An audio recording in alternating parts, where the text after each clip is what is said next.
Audio Jungle.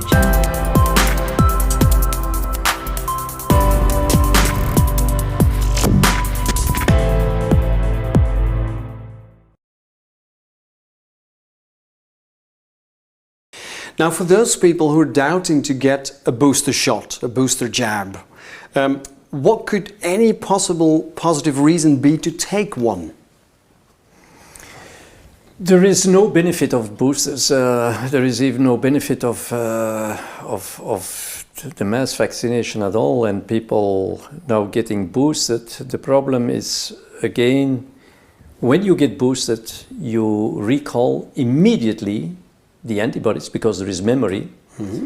And this happens in the context of highly infectious virus circulating. So again, you get the situation where you get high immune pressure in the presence of virus circulating. Mm-hmm. It will only expedite the immune escape of the virus. Mm-hmm. And there is this very wrong understanding in immunology, unfortunately. Well, not in immunology, but in people who think that they understand immunology, the more the better.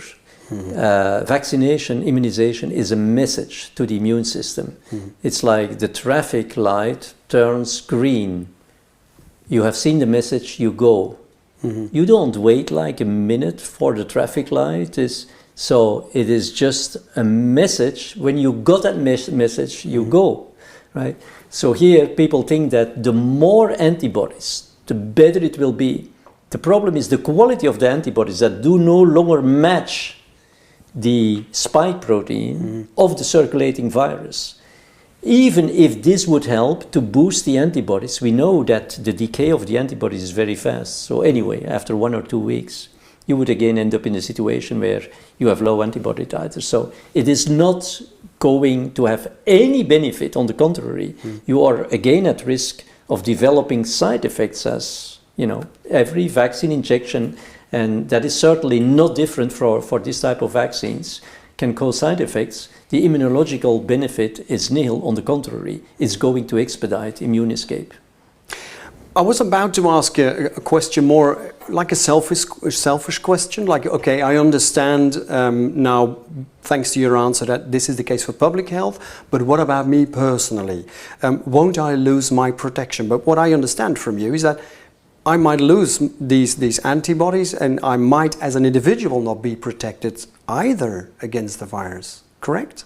Yeah, and by the way, the dramatic situation is that we don't get this pandemic under control because we cannot block transmission. Mm-hmm. So it's sad to say, but you will be boosted anyway because the virus is circulating at high frequency. You will be automatically exposed to the virus.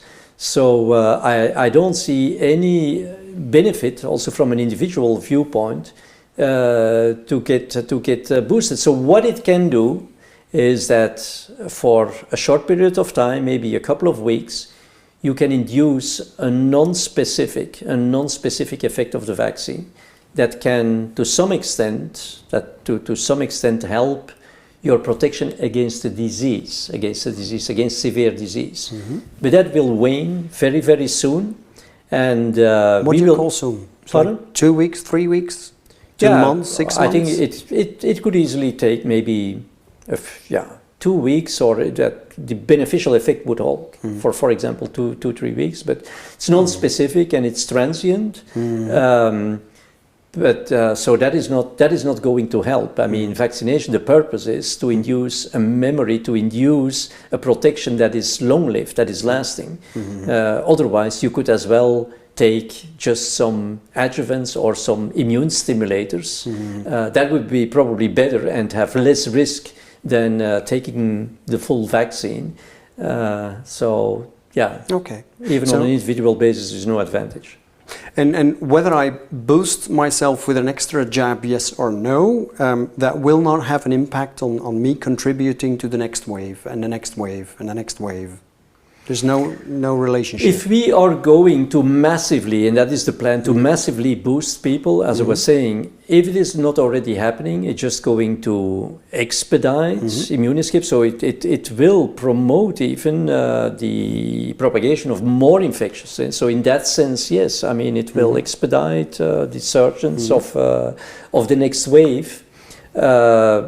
But the problem is always the same. We can boost, you can have elevated titers of antibodies, but none of this helps to block the transmission of the virus. So we will not control, it is the pandemic. Yeah. It will at most, I think, just expedite the spread of more infectious variants. Yeah.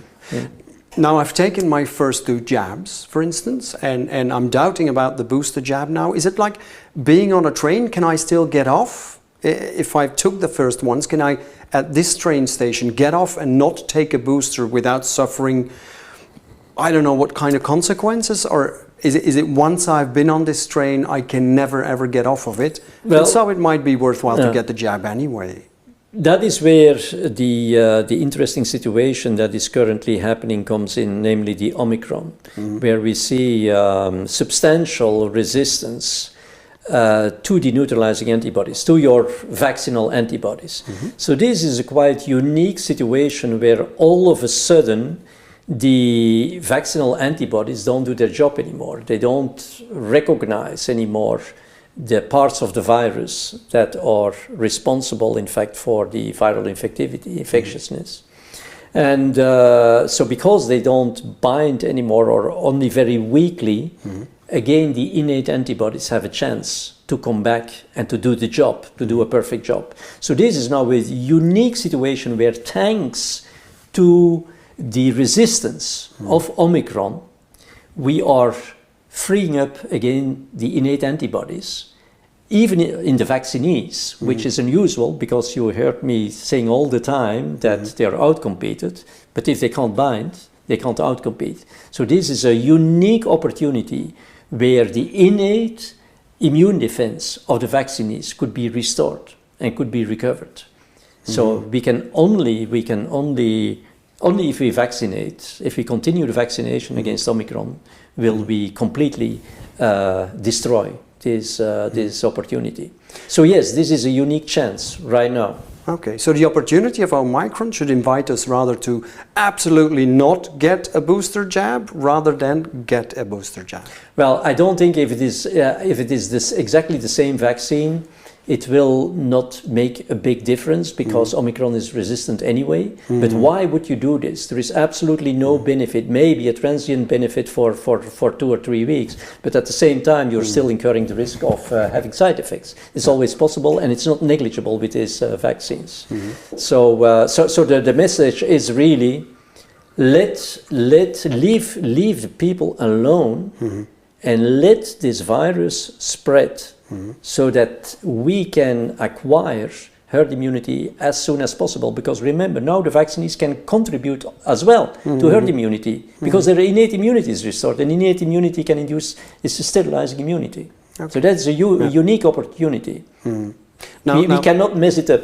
Now, what do you do then about governments worldwide that are already placing orders with vaccine manufacturers for an Omicron-specific booster jab? Because that will solve all the problems then. Because that's specifically designed for Omicron. No, this is my biggest fear. I think a boost with the current vaccine, besides your potential exposure to side effects, is not going to make a big difference because at the end of the day it's the same vaccine and it won't change a lot. It will just boost your antibodies, which will be of very little benefit, and this boost may maybe have a transient effect of 2 or 3 weeks. However, vaccinating against Omicron is a very different story in a sense that this virus has already done a tremendous job in changing and in introducing mutations in the site that is responsible, site on the virus that is the receptor binding site that is responsible for docking on the susceptible host cell. And so if we are now going to vaccinate against Omicron, it may well be, and according to my humble opinion, it's very likely that instead of adding additional mutations to that site that is already highly mutated, that the virus will do a simple mutation just to allow itself to enter into the susceptible cell via another receptor on the cell. And we know already that SARS-CoV-2 can do this. We know that the AC2 receptor on the cell is not the only receptor that the virus can use to enter into the cell. But it is true that the virus that does this has a competitive advantage.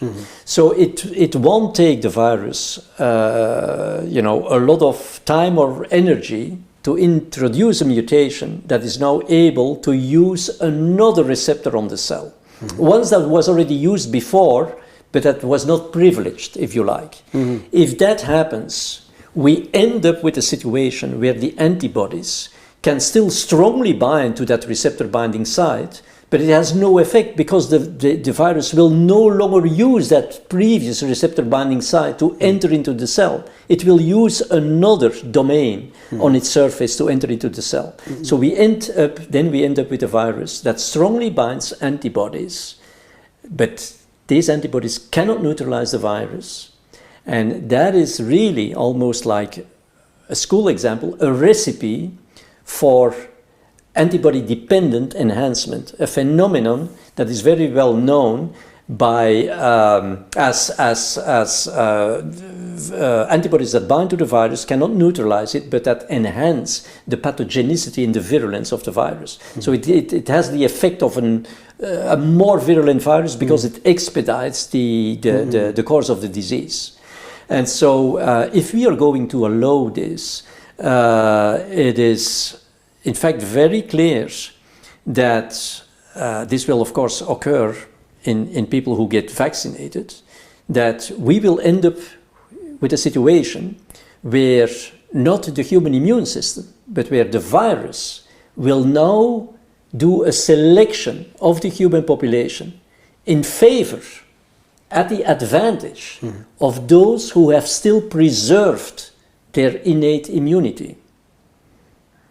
Okay, so if I understand correctly, it's like the virus in the meantime becoming, if you could call it that way, a real killer virus? It becomes more virulent. Well, that is the effect. The virulence genes don't need to change, but because it is loaded with these antibodies that cannot neutralize it, it can enter into the cells and manifest its symptoms much faster and in a more, in a more pronounced way.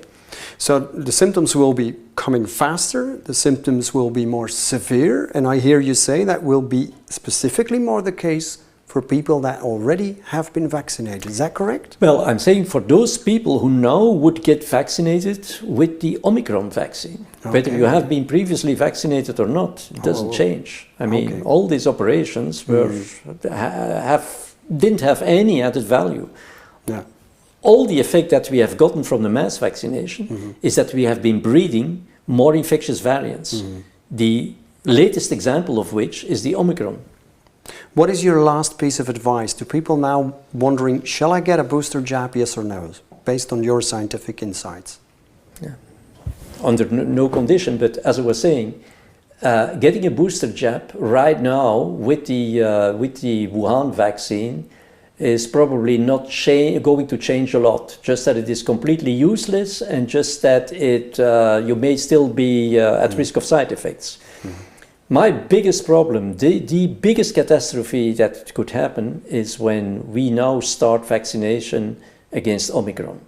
That is my biggest concern, and that is the reason why I'm going to call again on the WHO to make them aware of the detrimental consequences that this could have, and for which they will sooner or later be held accountable.